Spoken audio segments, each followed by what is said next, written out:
The promotional tag, he said that he talked about the age of the harp and being 300 BC, but it actually is much older than that, you know. I mean, it started with the bow and arrow, and somebody noticed that you could get a tone, and so they started evolving. And if you see in the notes, this is a picture of an Egyptian harp from 1300 BC.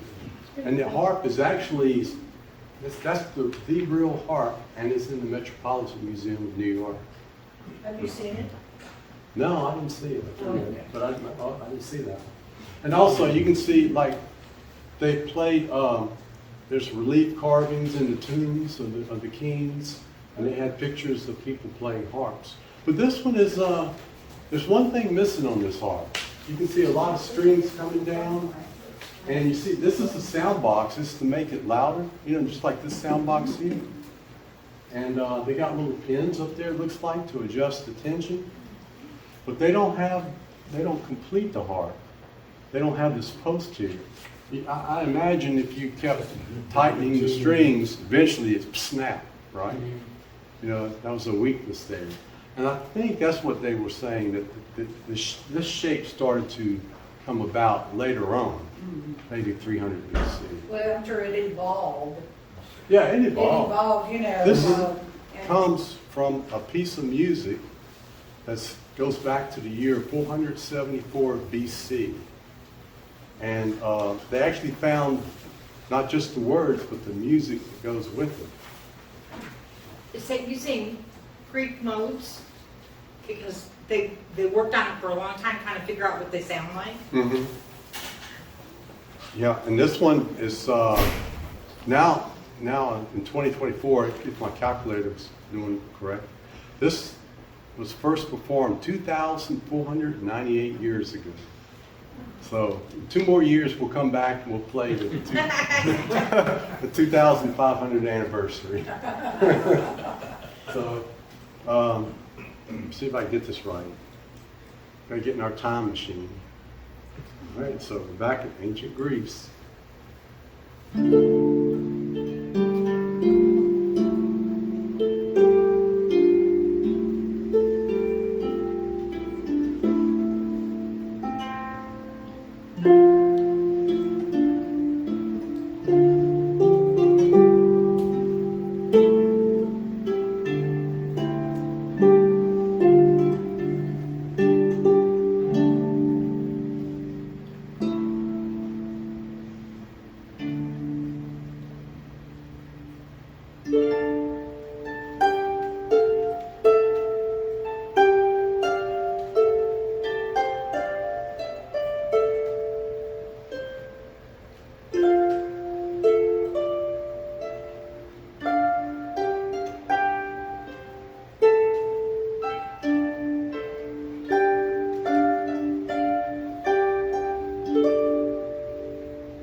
They were never able to reproduce Greek plays exactly because they didn't know what the Greek modes sounded like.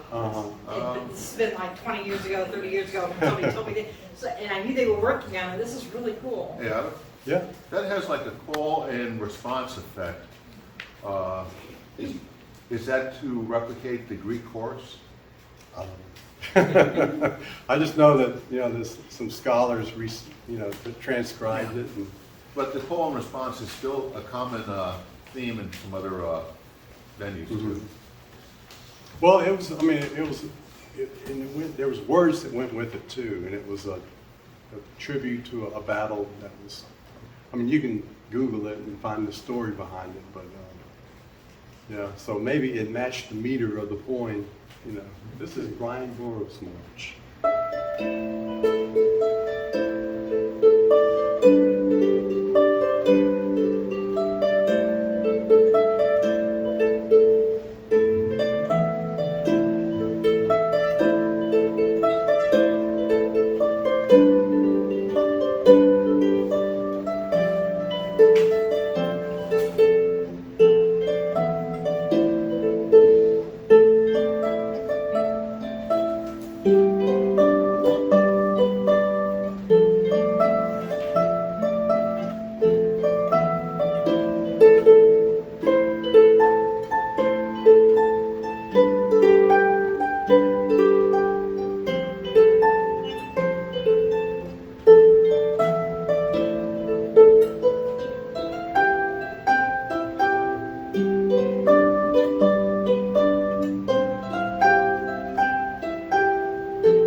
So, this next one is the one you were talking about. Yeah, I've heard like a lot of Celtic music online trying to find something to post. And this is one, I hear an awful lot of different versions of it. Mhm. And so there was one, I can't remember, it was people doing like a cappella noise. Have you ever heard like their instruments, but they're Oh, yeah, the yeah. voice? Uh-huh. And that one was, it was so good. Yeah. Pentatonics or something? That's a group. that- Yeah, something like They that. do It that. wasn't them doing it, but it was One like guy that. does the drum sounds Yeah, with his yeah. mouth, and the other It was one's. just really beautiful, and I Yeah. fell in love with the sound. Huh. Well, this is actually British, not Scottish. So I have some English too. So. But anyway, so this is a very beautiful tune.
This next one is an admittedly strange tune.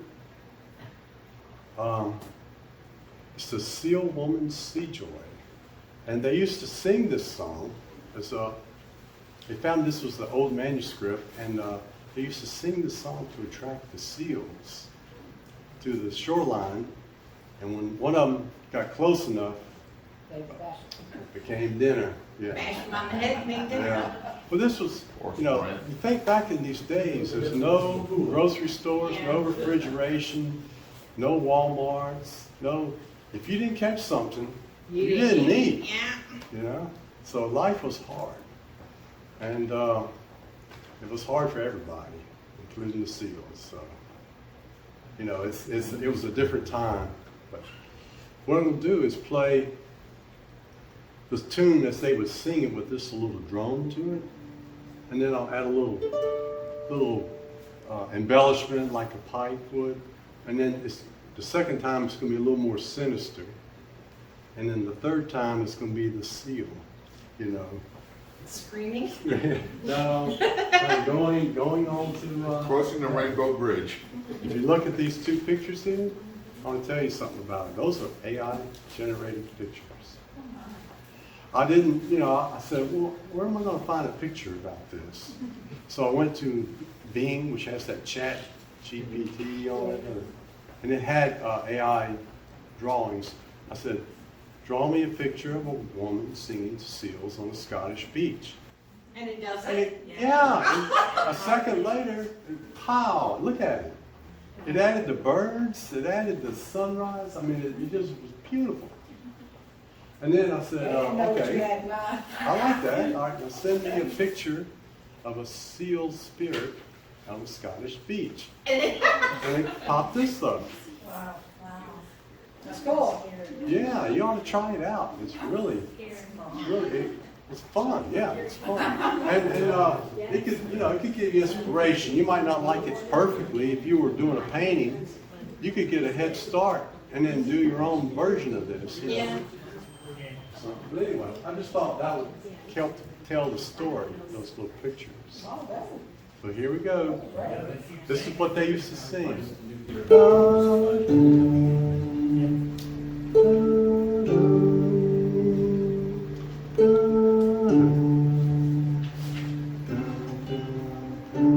There's some words to it, I don't know.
Yeah, very unusual. Unusual, yeah. Unusual. So this is a whaling song in the 1800s or 19th century. You know, the Scottish, this big fishing industry and a big whaling industry, and they would go over to Greenland and capture whales, and they call it the first oil boom in Scotland. Yeah, Now- because they used it for lights. They Yes. used whale oil for lights. Whale oil for lights. And so they have another one in the North Sea, you know, but this was the original oil boom. And this is a whaling song, and they're all in 3/4 time. And it's because they used them to time them. Everything on the ship was totally human powered. You know, raising the sails, pulling up the anchors, you know, everything was, you know, there's no, Victory too. yeah, it was all meant, you know, just pulling. So to coordinate, they sing songs. And this was one. This was about leaving Tarwathie, which Pardon?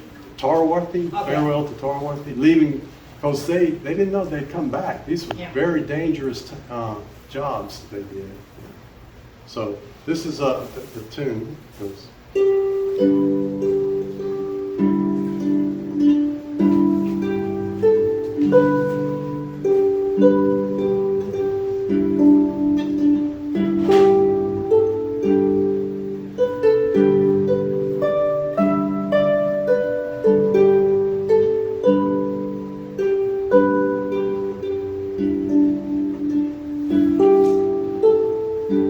Used to be how you played on a harp today.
I didn't realize the word. Okay. Now that tune and the preceding one both have something in common. If you can picture pulling on an oar, Yeah. the timing is such that it works with them. Just so That's you're right. saying, 3/4 time is That's the right. rhythm You of how keep it the works. oar in the water for Yeah. 2 beats, and then you quickly bring it back.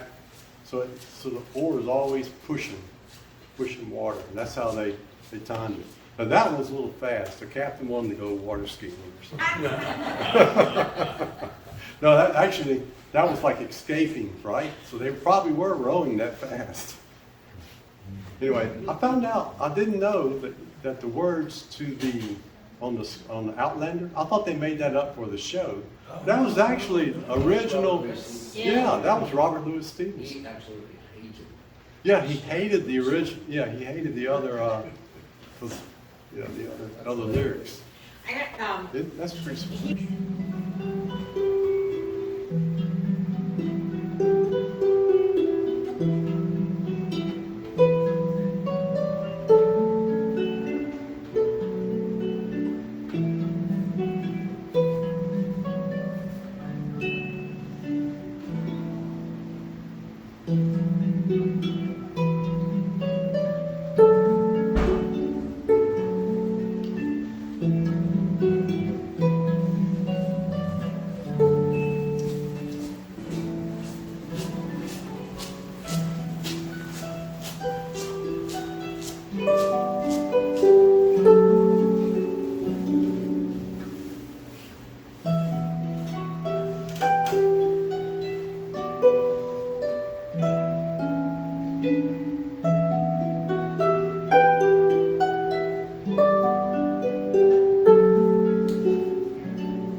recognize this. Pipers will recognize it.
Following up on that, how much of the work of O'Carolan have you followed up on?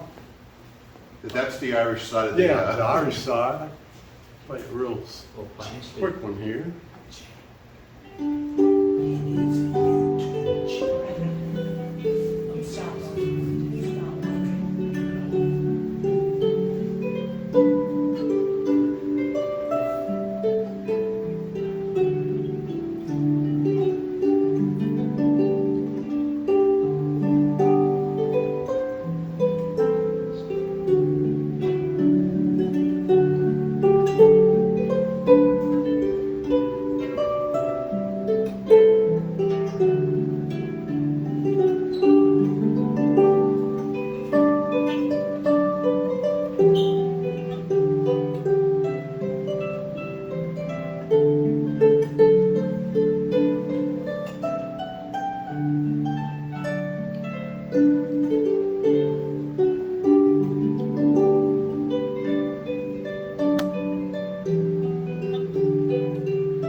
Thank you. Oh, you're welcome. That's called Planxty Fanny Powers. He named all his tunes after patrons because he spent his whole life living in mansions all around Ireland.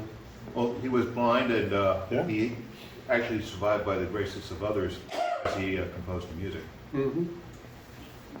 So, yeah, and I'm glad you mentioned him because I was kind of given a Scottish, tint to the whole presentation, but he was the most famous of the Celtic Harpers. He's from Ireland. He lived about the same time as Bach. And so his was a Baroque, Irish Baroque music. Yes. I was going to say late Renaissance period. Mm-hmm. Yeah, about the same period as Bach, and in fact, they were aware of each other. What was his name? O'Carolan. O'Carolan? O'Carolan. So it's just like the white keys on piano, and if you want to play it, it's a D, but if you want to play a D major, so that's what the numbers do. They're the black keys. They're not the black keys. Do you ever change them mid-tune? Oh, yeah. Can you do one where I change it mid-tune? I know I'm running over, but it's kind of cool. Let's see, put a chair up here. I'll turn this way so you can see me. See what I'm doing.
encourages you to kind of embellish the basic tune Uh-huh.